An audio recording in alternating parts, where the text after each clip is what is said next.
Hi, everybody. It's July 13th, 2023, and this is the Backdrop Weekly Developers Meeting. We haven't met for a couple of weeks, so we're excited to get together and do updates on what's happening in Backdrop core development. My name is Nate Lampton. I'm Quick Sketch on the internet. I'm core committer and project technical lead, and I'm joined here by a couple other individuals. Let's do some introductions. We've got Greg, Tim, and Justin. If you guys would do introductions in that order. Right. Yeah. Hi, I'm Greg. I'm joining from Greece, usually in Australia. The core ECQ has been quiet after the last release, but there's plenty of issues that are RTBC and some interesting ones. I'm looking forward to the start of the week after the next, which is I have 2 weeks off and plenty of time to be lazy and do backdrop contributions. So looking forward to that. Yep. Great. Thanks, Greg. Tim, and then Justin. Sure.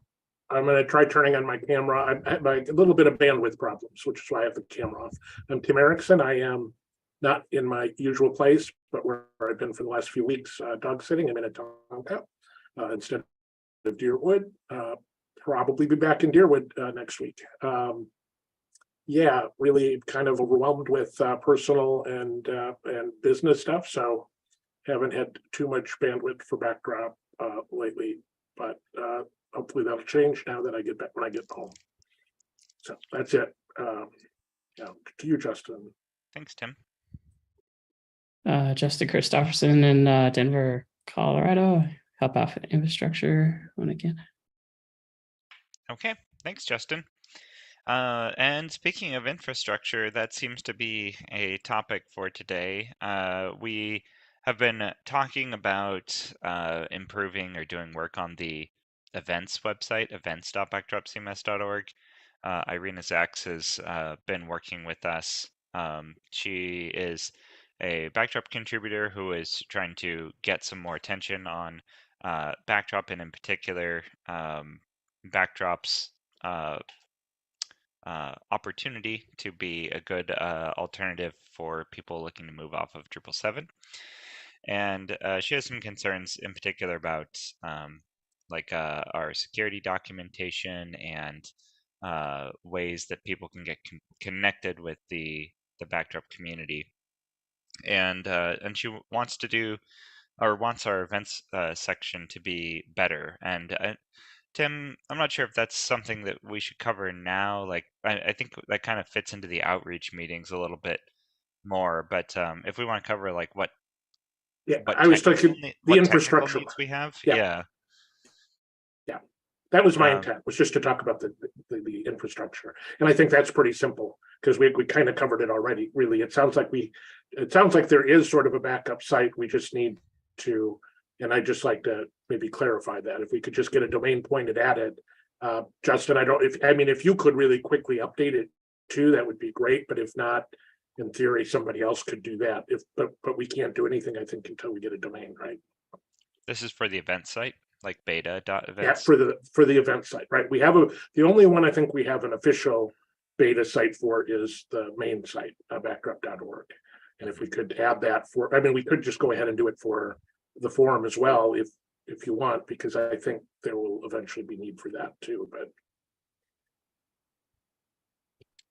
yeah, so I'm happy to stand up a beta site for that and make the DNS. And do we need one for documentation as well?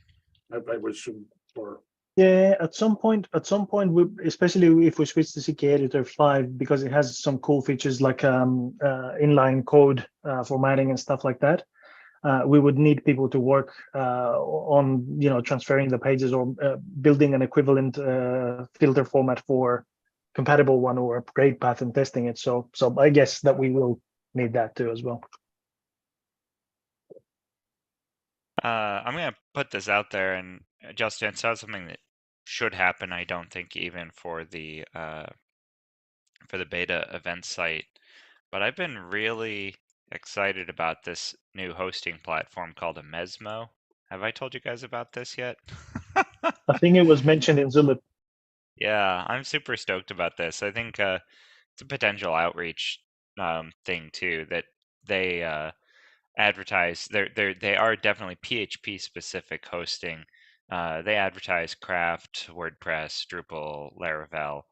They don't advertise Backdrop yet, but we have the possibility to reach out to them and get connected with them and try to get Backdrop listed as a supported piece of software and get some documentation on how to use it. But where I'm going with this is that it's very much akin to Pantheon in that you get multiple dev sites. Every branch you can set up to have another environment. And I think for a lot of reasons, Pantheon isn't really suitable for us. Probably true for Mesmo too, because it's limited in a lot of sorts of ways. But could be interesting if we could perhaps look into it as a like, here's where the dev site lives, and maybe like per branch development, like we could have things like, hey, here's the branch that in which we're doing events based work, and then have an environment just for that particular thing. Because this thing has unlimited, well, maybe not unlimited, but it has per branch environments similar to Tugboat, but they're permanent rather than Tugboat's ephemeral state. Could be a nice possibility.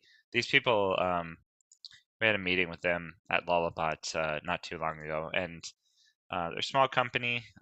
They refer to themselves as a not necessarily a hosting company, but as like a orchestration company. Like they resell AWS, and all that they're doing is providing a set of tools to, reconfigure AWS to do certain things. Which, I mean, long term, if you think about it, or big scale, that's what Pantheon is too. That they're reselling Google, and Acquia is reselling AWS as well.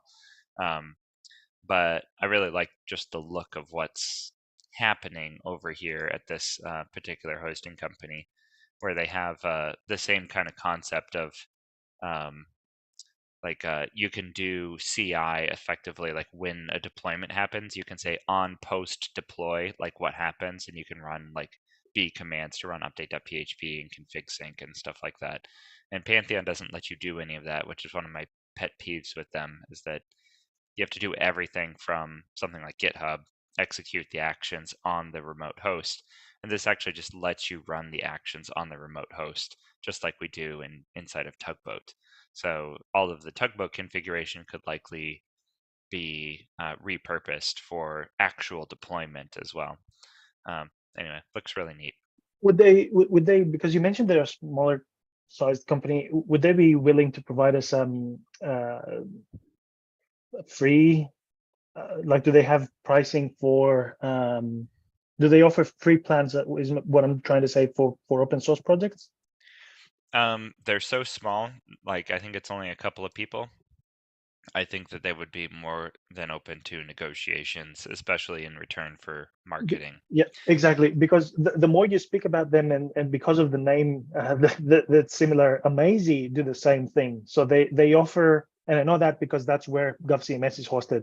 So you could have a regex that would specify by default, creating a dev and a test branch would get you an environment, and also any feature / something would get you a dev environment, but anything else wouldn't. And you could tweak the regex that actually triggers that. And I could reach out to the guys to see, because they're very keen on open source, and see if they would, provided that we are a smaller community and it wouldn't be like, we wouldn't need, heavy traffic servers and stuff like that. Maybe they could, I don't know, maybe I could persuade them to give us a free plan. And it's equivalent. I like it, Amazemo's UI. It seems more streamlined, but equivalent features in a UI exists for Amazee. So I'm gonna, behind the scenes, also reach out to these guys and see if they're willing to give us a free plan, if only for the dev sites. Yeah, I talked to Amazee because a lot of people are looking for Pantheon alternatives right now due to drama. I talked to Amazee as well, and I think technology-wise, Amazee has a really incredible platform, but it's also very complex. And so I worry that doing Amazee, you have to learn another abstraction layer. You have to learn their Lagoon platform, right? And then I think Lagoon actually then runs, what's the Docker orchestration software? Kubernetes. Kubernetes, yeah. And so it's like, I just get intimidated, honestly, at the level of complexity of Amazee's platform. It looks pretty incredible, and it does all kinds of great things. And also it looked really, for commercial purposes, it looked pretty expensive. And Amezmo, it looks like it's really, like, I just see some parallels between what we're doing and what Amezmo is doing, that they literally spun out of Pantheon. It's like Pantheon got too expensive and too complicated and doesn't do what I want anymore. And Amezmo's like hosting plans start at like, I think it's like $8. Oh, yeah, fair enough. Then. Yeah. Yeah, which might not make it a good fit for backdropcms.org, but it might make it a great fit for our Backdrop customers, like people that are using Backdrop. So Yeah. anyway, that's enough about. Amazee is way more expensive. Yeah, it's more enterprise rather than government size. Yeah. Right. Anyway, that's probably more than enough about Amezmo. It's amezmo.com. Yeah, and it sounds a lot like Amazon and Amazee. It's not those things. It's different. But yeah, I think it looks really promising. I really like the concept there.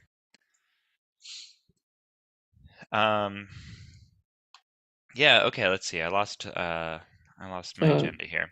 Maybe we just open some tickets up for the dev site and the beta site, the new beta site that we want. Maybe a ticket to hide the password protect the beta sites, and whatever else you want me to do. Okay. So password Open an protect the beta account. site, make a beta.events, backdropcms.org. Yeah. And yes, for now, probably just keep doing what we're doing, because that's clearly the easiest way forward. We already have a dev environment. Like, let's just make another one for events. Well, it'd be fun to explore Amezmo. I'd be happy to, if you want to, I'd be happy to make an account on our behalf that we could tinker with or something like that. Or sounds interesting. I don't know, just an idea, but yeah, I don't know them or what they're about. Especially if it simplifies things for us, yeah. And have you anyone heard from Jen about? I was about to ask that about that uni that does the hosting. Yeah, Linode Comping, our host. Oh, right. Yeah. Yeah, OSU, the open source lab at Oregon State University, I think is the possibility. They responded, if you guys haven't heard it otherwise, they responded positively. They were interested in providing our hosting, and they wanted to talk more. So that's all I know at this point. Like, the details of what they would provide and what we need to be worked out. But they seem like they just wanted to know more about what we needed. But it seemed like they were very keen on helping. So was it Jen that reached out to them? Yes. Yep. Yeah. Yep. We can reach out to her via Zulip, I think, to try to get more information, because I don't think that information is really gotten out of her inbox. Cool. Okay. Anything else regarding the event site? I want to ask, before we move on from that topic, where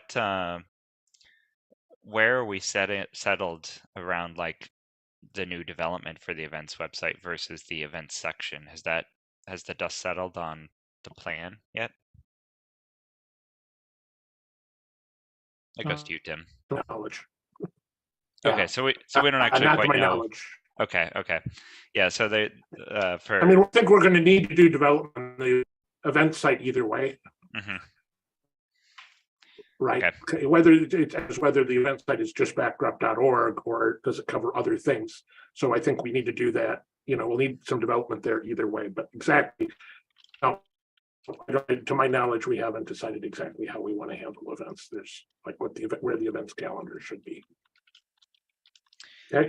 Since you just did that slip that happens all the time and said backdrop.org instead of backdropcms.org, I noticed recently Yes. that the redirect stopped working for backdrop.org. It now just is a site not found.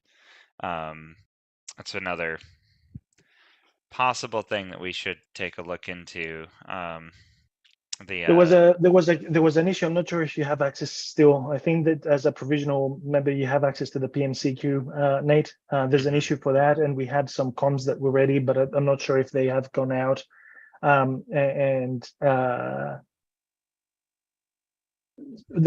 were meant to make an official announcement about it. Okay. I think there's some comms that we decided on. I'll try to figure out to find the links to the specific issues, and then I'll point them. I'll provide them to you internally. But it was a PMC matter. Okay. That's good. That's good that we're on top of it. I just noticed that it stopped working. Yeah, it slipped, and we've sort of like it's just everyone's been so busy with life lately that we haven't taken action. And it was one of the complaints from the person that actually protested. But yeah, we have gotten back to them now. All it remained was an official blog post and announcement about it. Okay. So, Okay. yeah. Great. That's enough about that then. All right, let's go to issues. So the first and foremost issue that is in front of us that is important to me as well is the PHP 8.2 issue. It's issue 5927 to make Backdrop compatible with PHP 8.2. It's been open for a while now. The latest updates is that Herb Jewell did another round of feedback. IndigoZella addressed that feedback. Herb Jewell came back again and reviewed it a second time, and he marked it RTBC. I've looked at it a couple of times, but never fully reviewed it, but I'm feeling really great that Herb Jewell is usually very comprehensive, and I'm feeling really confident about this, on top of IndigoZella being a fantastic contributor. So this looks great. I'm really excited to see this move forward. Looks like it's probably on my plate to actually do the merge.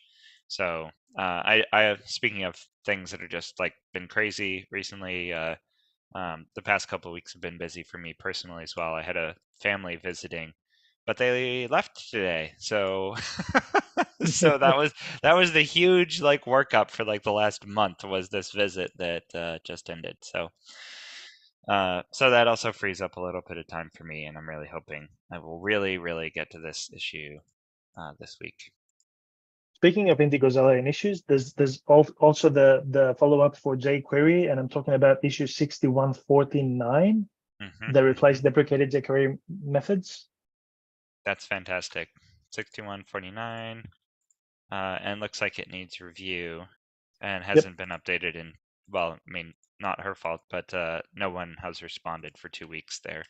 jQuery update, or jQuery 3.x deprecated. Follow-ups, yeah. This is so great, by the way. Even if this next release is light, I mean, we still have until September, so we're a ways out. But even if this next release is, updating jQuery, like this is just going to be like one of my pet peeves, like finally addressed in this thing that I thought was an insurmountable issue that turned out to be not difficult at all. So that's something that I'm really excited about. And yeah, we'll see about CKEditor. Like that still seems like it's a really big ask for this next release, but it's possible. Or to put it better, not being difficult at all. It's just the amazing contributors that we have make it seem that it's not. Like that's true. Absolutely. Let's see. I'm going to take a look at the overall 126 milestone. We haven't done that in a while. Yep. And looks like it's really light. There's add jQuery 3.x, which has been marked fixed and done. But we still have some follow-ups on it, like that one we just mentioned. And the other one is this, the only other item that is in the 126 milestone is the user account compare visibility rule for layouts, issue 4029. And Yeah, if you look, it might look light because it has only 2 issues, but the reason is because we haven't. There may be other issues that are in the milestone, but not have they have the milestone label, but not the actual milestone.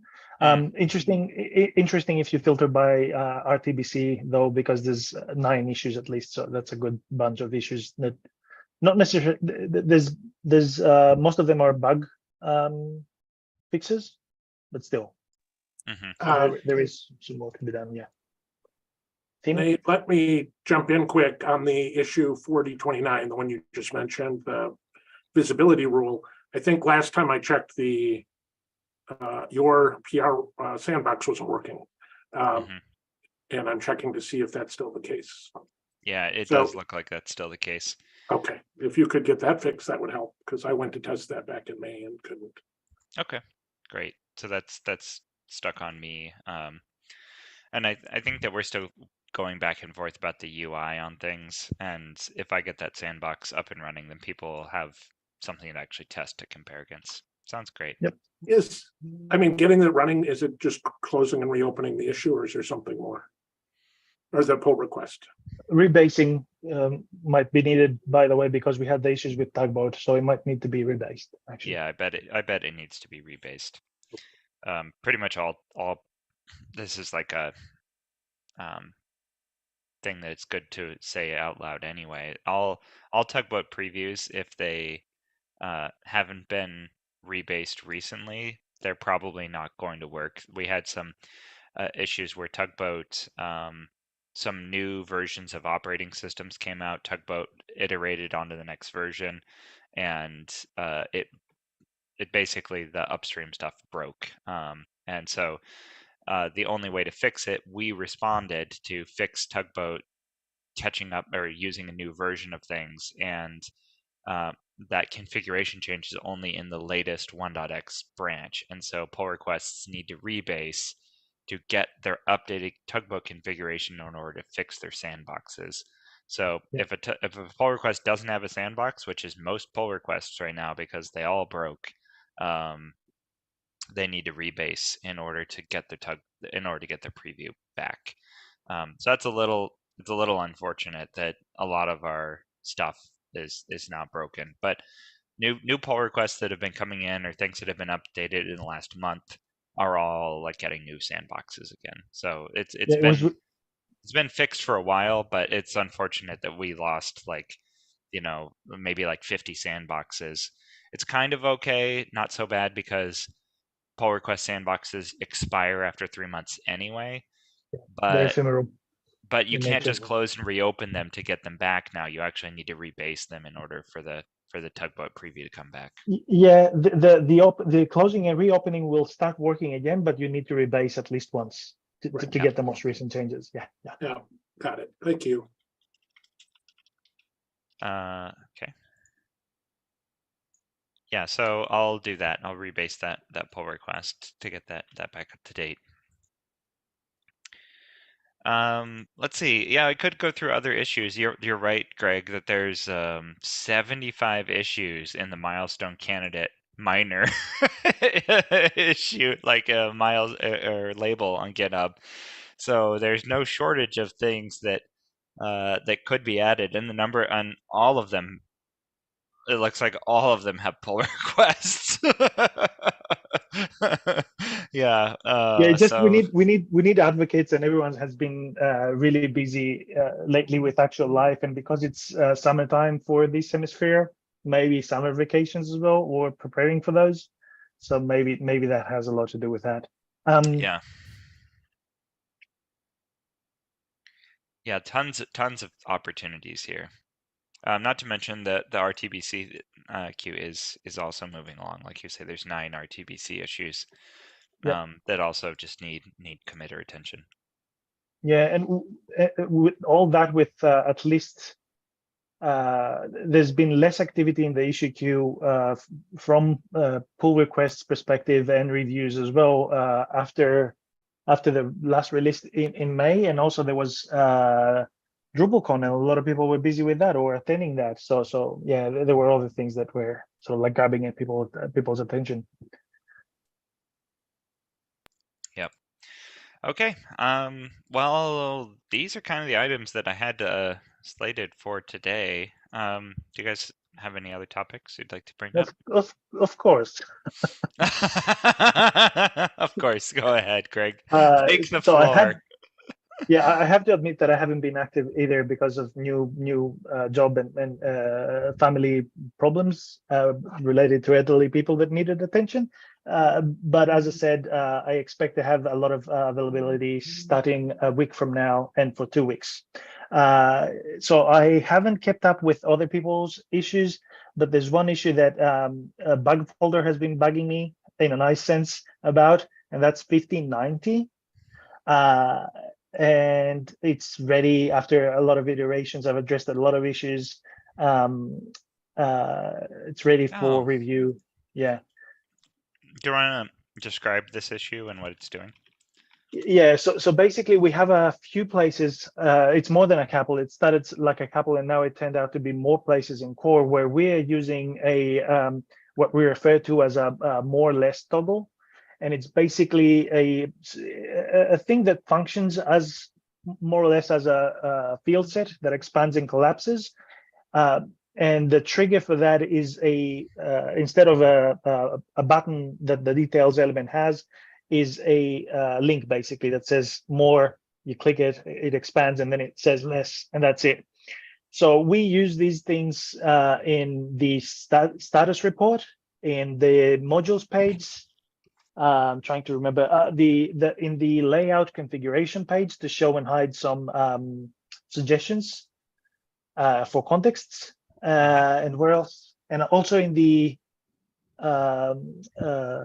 sorry, the system updates page.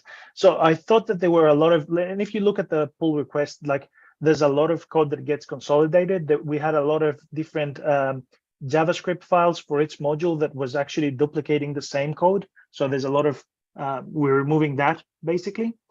And how this was implemented is that we added two new properties in the theme function that renders display elements.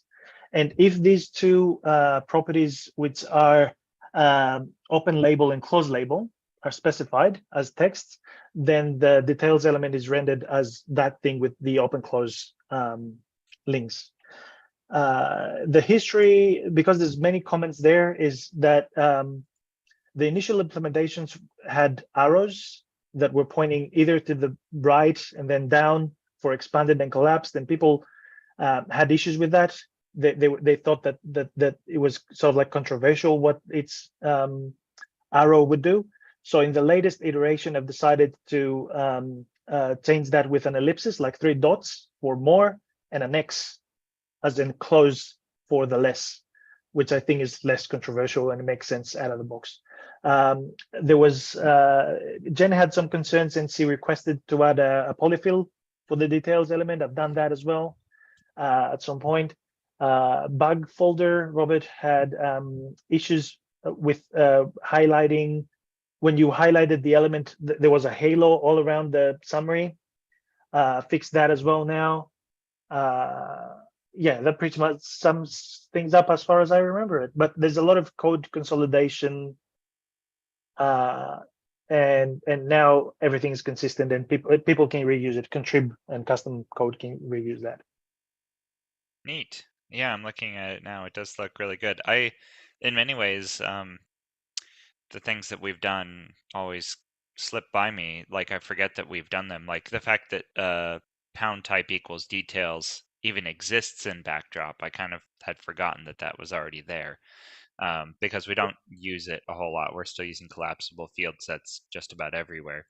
And this looks like it will also help in many ways to kind of further that venture of moving towards that. I wonder a little. I wonder slash worry about because details right now they kind of exist, but they're not really styled a whole lot. Is that true?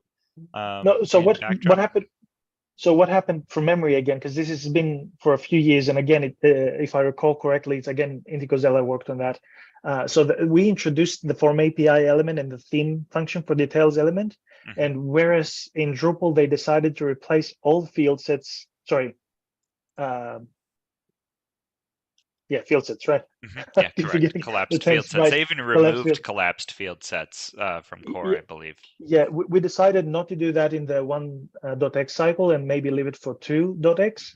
But still provide that form API element for contrib or custom that want to change it. And if we introduce something new, we prefer to use details rather than field sets. Out of the box, I think it's styled as a regular field set. I think that's how it is styled. I could be wrong, but that's I think that's how we've done it. Yeah, I should post a question if I get to this issue, but if it hasn't come up already. But like, how do details elements look outside of this particular use cases of more or less toggles, like just in a form somewhere off standing by themselves? And is this moving us away from general reuse and making it specific to this more or less toggle, which I would be worried about, like I don't want it to make it so that we only use details for this one particular purpose. No, it's not moving us away. If you don't specify those two properties, you have a regular details element as it was before. If you specify these things, it just uses a different theme function, or basically it adds different classes to certain things, and then it styles them different. I should say, not a different function. It's still the same theme function actually. Yeah, and it changes some other things to make things more accessible, like specifying the role button for the element that actually triggers the expanding and collapsing, and changing the tab index so that keyboard navigation works as well. There was another issue that was addressed is and this was more prominent in the site status report. So we have a summary, and then we have the more or less toggle. And the summary, most of the cases, is just plain text. In some cases, it has a link, but there were some cases that the entire summary is a link. And then you had a link, which was the summary, and followed by another link, which was the more or less thing. And they weren't styled differently. And that visually sort of like made it look that the more or less thing was part of the sentence of the summary. And how I decided to solve that was to style it as a button. So it's like a like button, sort of like a small button. And it distinguishes that in the case where the summary is actually a link as well. Yeah, sort of like as a side note. But yeah, no, I don't think that we are intrusive in any way, or moving away from the original implementation. There's just a conditional in the theme function that checks if these two properties have been added, and if they have, it just adds some classes and properties all over the place, and then it's CSS basically. And what that does is, because the details element already has browser support that does the expanding and collapsing, we don't need to use as much JavaScript now. So yeah, we're basically taking advantage of native browser behavior than having to write our own JavaScript code to do the expanding and collapsing. That's it. So I'm looking at this, and in system CSS, where the new CSS is being added that makes it look like a button with the X and the ... it doesn't have any specifier on it other than all details elements that have open close toggles. So it looks like all details elements, if they use open and close, they will get the X and the ... and the button appearance.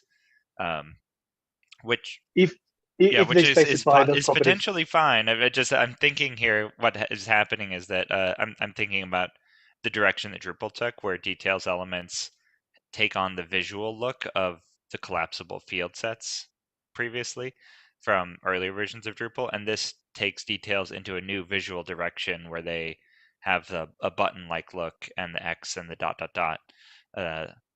versus looking like a collapsible field set. Well, that's left to the plain details element that doesn't have the open close class. Oh, wait, so you could use a details element and it would still have open and close functionality. Yep. That's confusing Maybe, that they yeah, maybe. both are open and close, you know? All right. Because they all open and close. So calling it an open and close toggle is See, that's the specifically, feedback. yeah. That's the feedback that I expect now. What do we call them?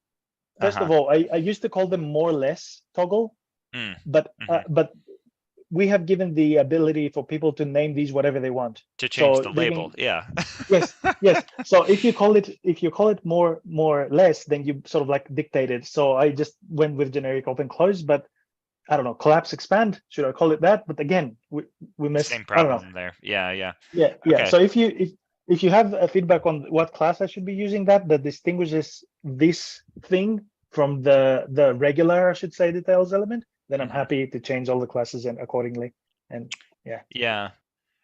So with a regular details element, is the difference here that, I mean, because you can put a label on a regular details element, can't you? Or what's the summary or what's the HTML yes, exactly. element that goes in there? So yeah.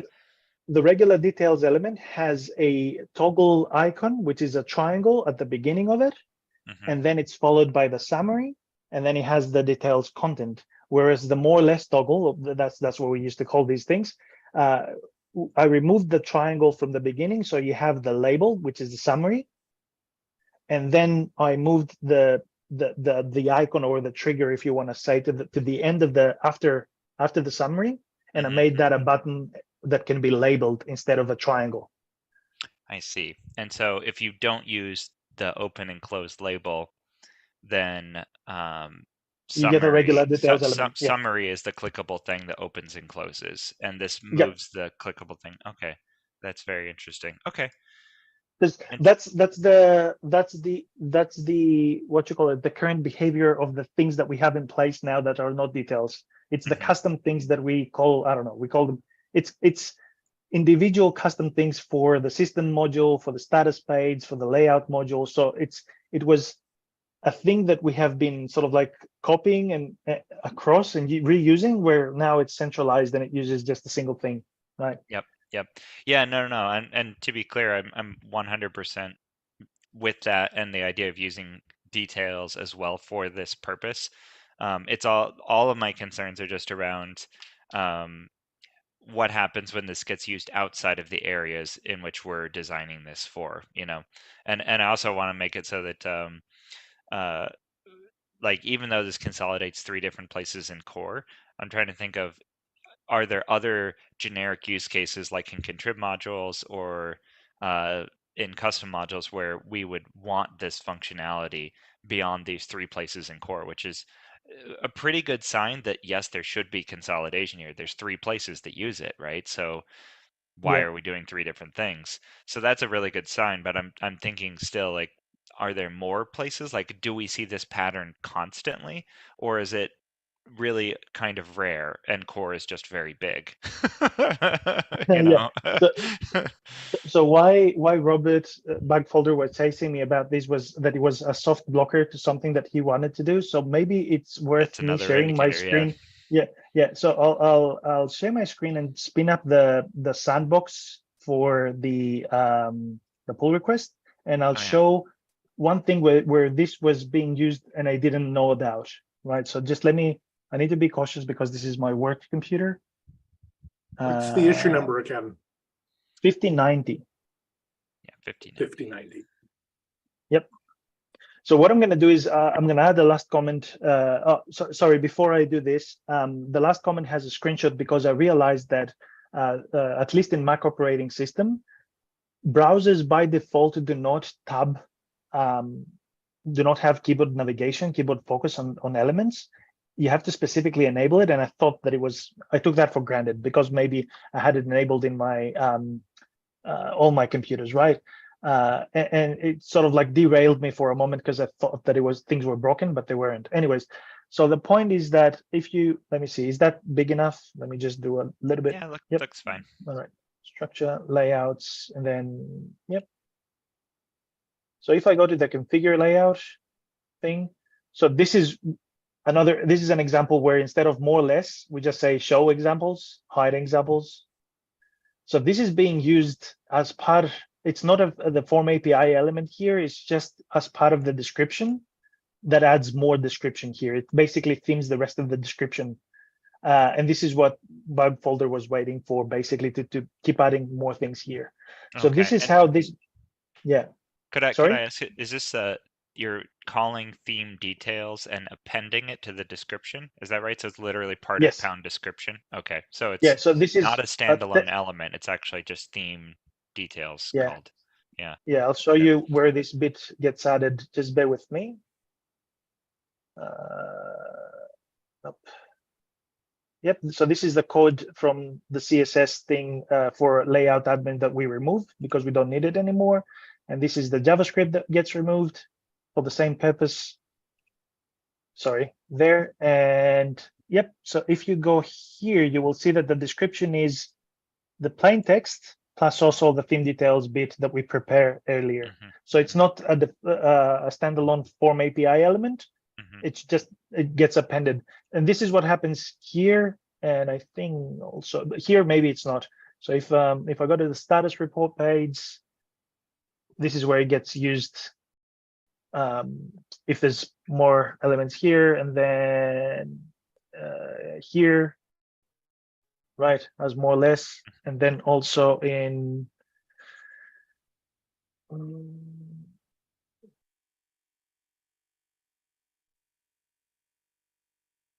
right, there's I need to remember now how do I enable it. There's a condition, bear with me. So I need to first do this, I think, and now yeah, so I think that I've moved this into so what I've done is I merged, this is the manual updates required, right? If there's more updates here, there's another section that repeats, there's another table here. So this is not blocking just bug folder, it's also blocking me. I can't remember the issue now. I can try to find it. But basically what I'm doing is I'm merging everything in a single table. Imagine that there's another table up here for regular non-core updates, and everything that we describe here, I put here as a more or less thing. So I consolidate this UI by using the new thing. But that's a separate issue. I'm not doing that here. What I will do is just as the questions that you are asking, Nate, being the trigger for this. I have posted a series of screenshots. This is the actual issue for it, right? So this is a screenshot that works, that shows how keyboard navigation works seamlessly now. And this is the settings. The last comment is that I figured out that, yeah, this is for people that are trying to test, this is how you enable it on Mac at least, right? Yeah, so you can test their keyboard navigation. That enables navigating to even links, because Mac OS out of the box only does form fields, which is totally stupid. Yeah. Yeah. Exactly. So what I'm going to do is I'm going to add a screenshot here from the same code that shows you how the regular details element is rendered. So that, because that's what you asked, right? Right. Yep. All right. Cool. Yep. Cool. I'll post a screenshot here that shows both of these things. Yep. Because what I'm thinking is that I agree with what Drupal did, that using field sets was wrong and that details is better. I mean, it wasn't wrong because details didn't exist back then, and so you know, when collapsible field sets were created. But semantically, in the way that browsers work, like what we're using field sets for, we should try to be using details for eventually. And what I would be curious to see, or see if it's possible to do, is if we could transition not all at once, but use field sets and details adjacent to each other and have them be compatible with each other, so that we can move from field sets to details and like use details for vertical tabs, for example, but they wouldn't all need to be cut over at the same time. That might be asking a lot. I'm not sure it's practical, but this is what I'm like, it'd be nice if we could do that, something like that. it wasn't about practicality. It was about this was a conscious decision when we introduced the details element in Backdrop. And the reason for that was that we were afraid that we didn't want to change existing forms to use details instead of field sets, because it would break existing admin themes Totally. and not and front-end themes. And that's why we have left that for 2.x eventually. Mhm. Sorry, I'm scrolling around just trying to find. Oh, there it is. So which issue was that? Yeah. So sorry. So this is a fourth place where we are going to use, this is the before bit where you have regular updates at the top and then manual core updates at the bottom. Mhm. And with that, I merged those into a single table and I put Oh. all this crap into a more or less toggle here. So it's more consolidation. Oh, that's so much better. Because I constantly, whenever there was manual versus automatic, or like it was so confusing because I would Yeah. only look at the top table and then I'd be like, oh, there's no updates needed for this module, but turns out it's just in the second table because Yeah. yeah, that's much better. So there's a lot of things in because we have, and this is a good practice. There's a lot of times where we say, you know what, split that into a separate issue. So we have a lot of issues that depend on others. So it's like small building blocks that we're slowly putting in place. So the first building block in this was the introduction of the initial details element. Then that, and as I say, putting that into core when it's complete and we sorted out all the naming things and all the concerns, right?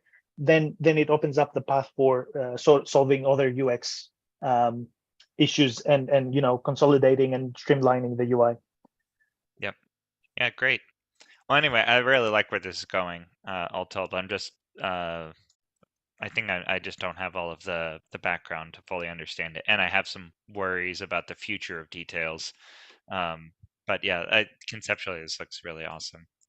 Would you rather that this, because I saw a lot of duplication. I initially the thought was that I introduced a second theme function, which was specifically called theme, I don't know, something for specifically for that. But I would basically be copying the existing theme details function and adding things to it. So it seemed, yeah, I don't know. Yeah. The one thing about this approach is that if somebody has already overridden theme details, this functionality is not going to work. So if there are admin themes that have overridden that, this new stuff will be broken because it doesn't know how to deal with the new form API or the new properties that we're adding, the open label, closed label. But that's largely based on how big of a problem it is in reality, if it's something that we would avoid or not. This goes back to the what happens when we change markup in core, in the CSS Exactly. question again. Yeah. And also remember that you're a core committer and you forgot that we have details, right? So I'm not sure how many people will do. Totally. Yep. Yeah. Yep. Sorry, Okay. Tim. I have another issue. If this one's done and there's only a few minutes left, I was just looking for an issue that maybe I could work on, and I found one, but I need some feedback quick. Yeah, go ahead. That's okay. I think it'll be relatively easy to get me some quick feedback. This is an old one. It's not an issue I feel strongly about, but I think it's one I could easily maybe or we could eliminate. 146. It's convert the recent. Yeah, that's really old. Convert the recent content block to a view. So there was a PR for this, and there was discussion. It had been inactive for quite a while. I'm concerned about. I mean, smart people were working on this issue, but is this even compatible? Like if we changed that block to a view, how did the markup I think would be different, and so this is something I could maybe work on if it's actually something we could do, but I don't know if we can, or how. I can't remember off of the top of my head. I can't remember what the blocker was, but there is a meta issue that is also there's a meta issue about converting things to views. Okay. Right, and this is part of it. I know that there's a bigger thing. So we've done the most obvious things. Oh yeah, there it is, the 151 issue. Okay. So there's other things that we remain to be converted to views, but I don't know specifically for that what the blocker was. I have to reread the issue and look at the code. Well, this specific issue, that doesn't seem to, there was a PR and Greg, you made a couple of simple requests that look like they're completely doable. But I'm like, when I look at it, like, I think there should be a blocker here, like, because this is a completely different, this would display, yeah, the markup would be different for a view than it would currently be. So nobody has identified that, as far as I can tell, as a blocker. But basically I'm asking, is it, or am I overlooking some easy solution to this? Yeah, I wonder how different it is. It looks like the recent content block actually is a table, which is crazy. And if it is, then we can, use views to also output a table. And I wonder if we can get the same attribute Markup. on the table, Yeah. like maybe we actually can make the markup similar enough. It won't be the same because there'll be all the views classes all over the place. Sure. But they're additions. Okay. And so I think if we can get it pretty lined up, then that is going to be okay. I But feel like also, I feel like I recent- tested this PR back in 2022 and that I did notice visual changes, but maybe those are fixable in the way that you're saying. Yeah, I'd say let's give it a shot. Like the recent content block, as I'm looking at this, it's been a long time since I've used it. It looks like it's intended for administrative use, like because it has the edit links on it. And if that's the Right. case, I think we should really focus on, like, does the appearance change within Basis? Or no, sorry, does it change within 7? Like, does 7. the admin appearance actually get modified by updating it to a view? Because I That's a don't good think point. that this is a common thing on a front end site. And it also makes it so that I think Right. because it's administrative only, it's also not a huge concern, like as far as compatibility. Those things all make sense to me. I mean, this is not a lot of the PRs are work on are sort of pet peeves of mine or things I feel strongly about. This is not one, but it does seem like I don't really care a lot about this issue, but it seems like an easy one that we've got a PR, like a bunch of work done. And it's like, if this is considered to be something that's desirable, which to me, it does make sense that we do it, right? That like we should be providing views for things like this. So it would be just like a good thing to polish off and get out of the way. And maybe it sets the stage for doing converting some other views. Like maybe I get on a roll and then I want to do some others. Okay. Love it. Okay. Yeah. I've got a hard stop, so I've Yeah. got to drop. So Well, that answered my question. Thank you. Yeah, but thanks so much. This is fun. It was great to catch up. I really appreciate the work that people have been doing. I haven't been on a meeting in 3 weeks, I think. So yeah, thanks as always to everyone out there. Okay. Okay. Thank you. We'll see each Bye. other next week, hopefully.